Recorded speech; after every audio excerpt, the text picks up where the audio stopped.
Oh. No, come on a little closer here because the traffic. So now you can kind of see where the town started from, and here you've got the building that's been restored. And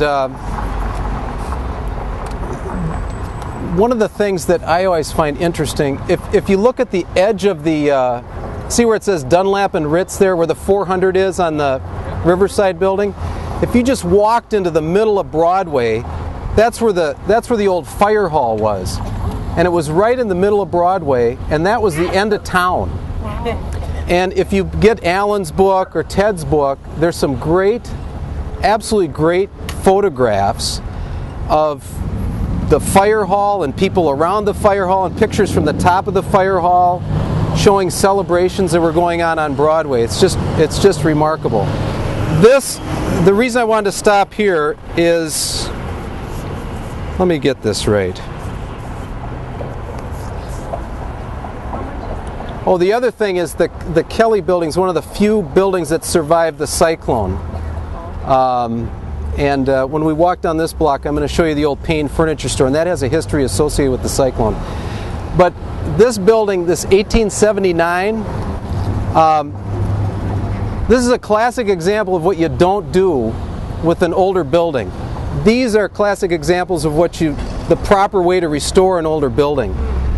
This is a beautiful brick building underneath that awful stucco.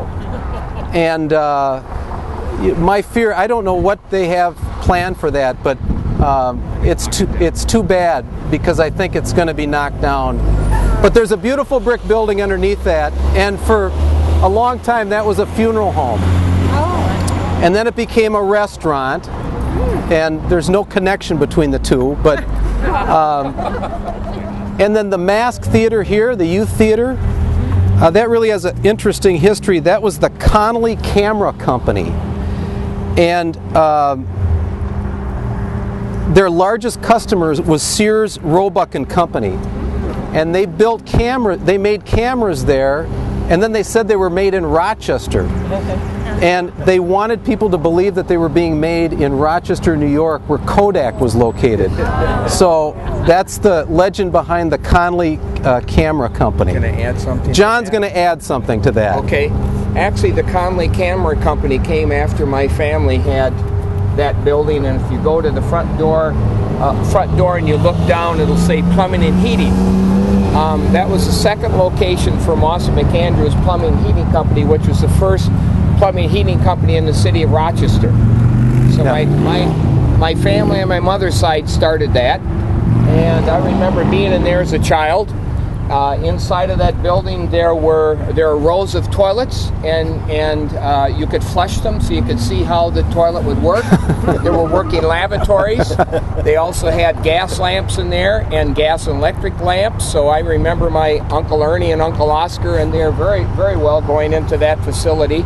Up in the second floor there was storage spaces. So that was the second location for the first plumbing heating company in Rochester, Moss McAndrews. There you go. And then it turned into Conley. When they Moss moved to 6th Avenue, 630 6th Avenue Northwest. There we go. Jess. Once the building is like that, is there any way to restore it back to like what they did over here? I mean, can you go back and save anything like that once they've already kind of colored it?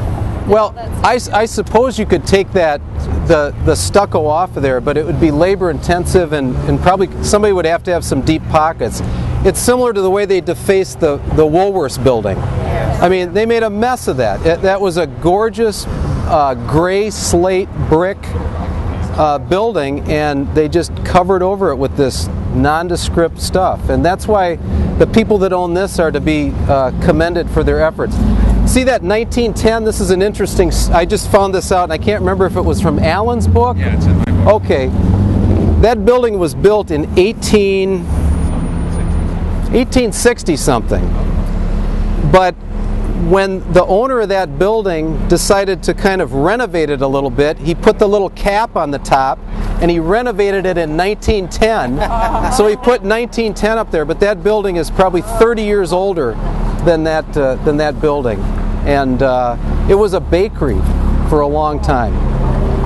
And The other great thing is the way, where the sushi bar is, the way they rip that. There's hundreds of buildings across the country where in the 50s they put tin on the front of them, and aluminum. And that building had aluminum on the front of them while it was Ace Hardware for, I don't know, 40, 50 years. And I remember when they pulled that off, all of a sudden behind this are these windows, and it's just a gorgeous building. I mean, it really is. And you know, the sad thing is we don't do enough of that. We really don't. So let's walk down this way, all right? Kevin, what's the name of the couple that owns up there? Oh, it's Mike and it's Gillian. Yes, yes. Okay, he worked at the clinic. He was good friends with my husband, Jim Carroll, and we were up there. That's just lovely. Yeah, isn't it? Oh, it's yeah. lovely. Yeah. You know, they've salvaged all kinds of things from Have the they? University of Minnesota and Okay. buildings that were being taken down. I might have to give him a call. Just